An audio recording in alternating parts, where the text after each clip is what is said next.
All right, ladies and gentlemen, we are going to do a color pencil project. I call it microscopic tissues because it looks like the muscles under a microscope. This is a color pencil exercise, and so we're going to learn how to use color pencil in a more advanced way. So one thing about this is that there are shadows.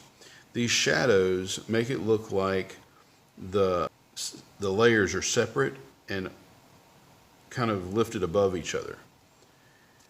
Here's another example. These shadows just make it look like the layers have been lifted up.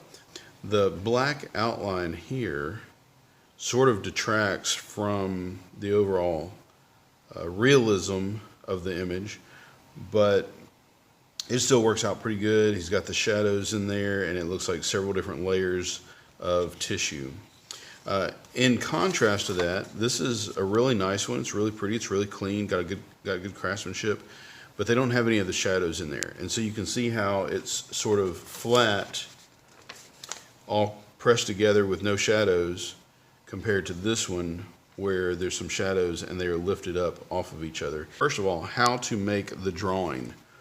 Well, pretty simple. First of all, I recommend a 1-inch border. I'm not going to do that right now. I'm just going to go ahead and jump into this. Not a 1-inch border, I'm sorry, about a 1/2-inch border. You can see this one's got a 1/2-inch border. I'm going to jump right into how to do the tissue. I like to kind of start in the corners and just do a big circle. The bigger you do these circles, the more you can get inside the negative spaces. So this is part of my tissue and this is negative space. And I just try to get real close to them, but not touch. And then in the middle part, I'm going to draw some circles that get real close to the lines, but don't touch. And leave sort of some space in between. You can also come, if you leave too wide of a gap, you can come in and do another circle to kind of fill the space. You want to get pretty close to the middle of the lines, but it doesn't have to be a perfect circle or anything like that. Okay, so that's the top layer. The next layer is going to go in between, inside the negative space, and it's going to go through the various holes. This is like a hole in the silly putty that's been stretched out. And so I'm going to do a couple of these layers of chewing gum or muscle tissues, and they just pass under and through these holes, and you can kind of even them out.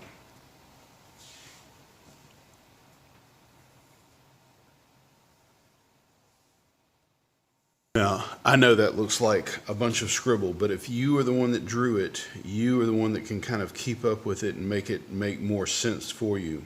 If you need to do it one layer at a time, that is, do a layer, color it in, and then do the next color and color it in. That way you can keep track of them better. I would try and go to at least 5 layers. I'm going to set that aside and we're going to talk about color pencil. Your first exercise is to do this color wheel. Your color wheel may look a little bit different, but you want to do a color wheel and you want to learn to mix color pencils. This red and this blue and this yellow are the pure color pencils from the Prismacolor set. I used red, blue, and yellow to make all the secondary and tertiary colors. And then I used those same amounts and then added black to it to make the darker and added white to it to make the lighter. Now, this is the basic way of making shades of a color or tints of a color. But we're going to use another worksheet. This is going to be the second exercise, and use this sheet to come up with tints and tones of the various colors. Now, look real close at this. This is a worksheet that I got from Tiffany Fox, Miss Tiffany Fox Resources at Teacher Pay Teachers, and it shows you like a little recipe for each color. And instead of using black to get darker, you're actually using other darker colors and not quite complements, but other slightly outside the family colors to make it darker. And this is a lot richer and more beautiful than using straight black. It gives you 42 different colors to choose from. I used the little recipe, and in this case it was cerulean blue and true blue. And if you want to do a lighter color, it would also include white. So if you do just the regular hue, I put down in a circular motion to lay down my colors.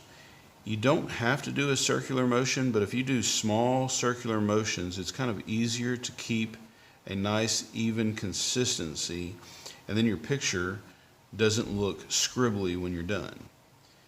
And then I'm going to take the next color, and again with little circular motions I'm going to add to it. Now I'm using two colors because I want a nice, rich, new, different, unique color. Not cerulean straight out of the box, not true blue straight out of the box, but a new color that most people don't use. Mixing your own colors is a more mature, artistic method for making good, mature works of art. Now you'll notice the more layers that I put on here, and I'm switching back and forth between these two to kind of mix them together in light layers. And you'll notice it's getting thicker and more uniform till eventually my color is covering up all of the white space. I can actually now take this color and bear down a little bit harder to mix those colors together, and it won't leave a stain or a streak on the paper. It'll blend it all together nicely. Now, a shadow is simply darker than the surface it's on. On top of this, it would be the color of the table plus a little darker. Well, we're trying to make it a little darker. So this is the colors that I use to make that color. I'm going to use Parma Violet and Indigo to make a darker version. I'm not using any black because that's boring. I'm using some darker colors to mix in there. So I've already made this up pretty nice. I'm just going to come in with a little bit of this Parma, and you'll see it get a little bit darker instantly. Not very dark, not much darker, but a little bit. And so that makes kind of the appearance of a shadow. I'm just going to do half of it so you see how it gets darker. To get darker still, I can come in with some violet. Find my violet here. Careful, you don't want to bear down too hard and get streaks or scribbles. Just making little small circular motions to mix this violet in there, and there it is, a little bit darker than it was just a moment ago. Now I'm going to use a little indigo blue. This indigo blue it's practically black, I think, but it's a nice darker color. Mix this in on the top. A little circular motion. And now we have, it just almost to me looks like there's actually a shadow right there hovering above this color. So that's how you're going to get it. Now let me show you how you're going to use it. Here is a couple of layers that I've made. Now this is not a finished product. I just made this so I could show you how to blend the colors and where to put them at. And you'll see that I have used, this is a white, I put a white layer down first, and then I put cerulean blue. And also, I hope you can see that I did more cerulean here and less here. So it actually goes from a darker blue to a lighter blue to a darker blue again to an even darker blue. And I did that because if you do a variation throughout, then you get a more three-dimensional looking picture. And so I've also done that here. I did a layer of cerulean, and then a layer of true blue, and then a layer of white here, and there is no white here. And you can see where I've already put like one shadow in, and I'm going to do another one right here. So this was true blue and cerulean. I'm going to put some more Parma blue. I'm sorry, Parma violet. If you don't have the Prismacolor pencils, you can figure out how to do this with the Crayolas. You can figure out how to do this with just about any type of colored pencils. And then I'm going to come back with, I think, some indigo here. I'm sorry, where'd the indigo? Right here. Oh wait, before I did the violet, I'm going to add some violet right here. And it just, like, when that tissue is going up underneath that tissue, less light hits it right there, and so it looks darker, and so it looks like it's going up under there. It's very three-dimensional looking, and it lifts it, just sort of lifts this tissue visually. And then a little bit of the indigo.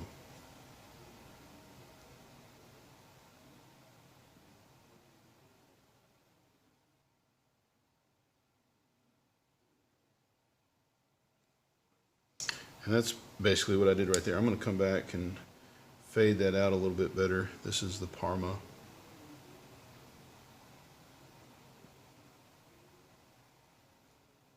And I can just use this Parma to kind of blend it in and fade it out, fade it into that blue.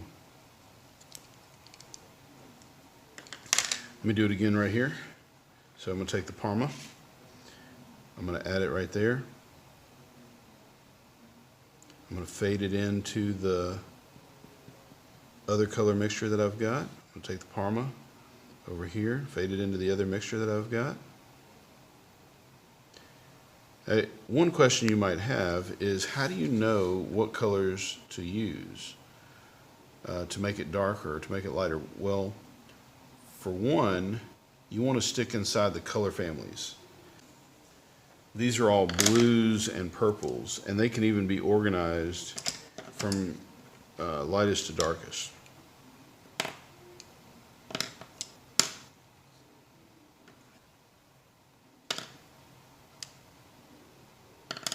All right, and so this is a color family, and I can use them from lighter to darker, and then eventually the background will be colored in black, like you see right here.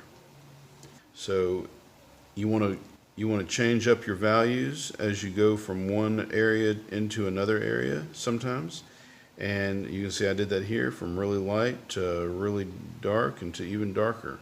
Okay. You can see where this student has done it, and it looks really good in the middle, kind of fading it out from a light yellow to a darker yellow, from a light green to a darker green. And that's a pretty cool little technique that he's got going on there to mix these colors. And it'll look even better once he has all of the shadows on there and all of the other layers, and they're black. They are really doing a good job, and they will rise to the expectations that you set for them. So anyway, thanks. That's it. Don't forget to like, subscribe, share, leave a comment down below, and go make some art.